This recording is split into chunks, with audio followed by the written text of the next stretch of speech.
বাগেরহাটের Mollarhat toll plaza থেকে বিপুল পরিমাণ অস্ত্রসহ আটক 11 জন। রাসেল শেখের পাঠানো ভিডিও চিত্রে দেখুন বিস্তারিত।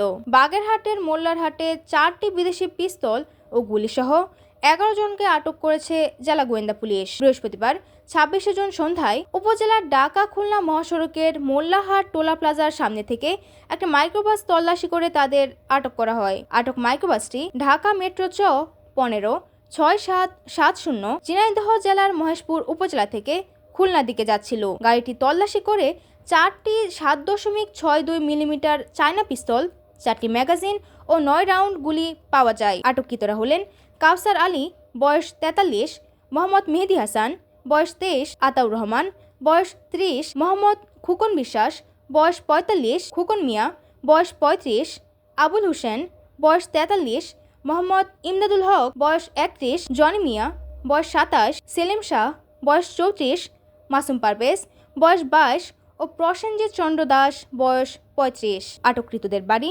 ঝিনাইদহ জেলার বিভিন্ন উপজেলায়। আটককৃতরা বাগেরহাট জেলা গোয়েন্দা পুলিশের হেফাজতে রয়েছে। বাগেরহাটের পুলিশ সুপার মোহাম্মদ তৌহিদুল আরিফ বলেন, গোপন সংবাদের ভিত্তিতে অভিযান চালিয়ে অস্ত্রসহ 11 দুষ্কৃতকারীকে আটক করা হয়েছে। আটককৃতদের বিরুদ্ধে মামলা দায়েরের প্রস্তুতি চলছে। তিনি আরও বলেন, এসব দুষ্কৃতকারীরা ঝিনাইদহ থেকে আসছিল, তাদের কাছে অস্ত্র ও গুলি ছিল, তাদের হয়তো বড় ধরনের কোনো নাশকতা পরিকল্পনা ছিল বলে ধারণা করা হচ্ছে।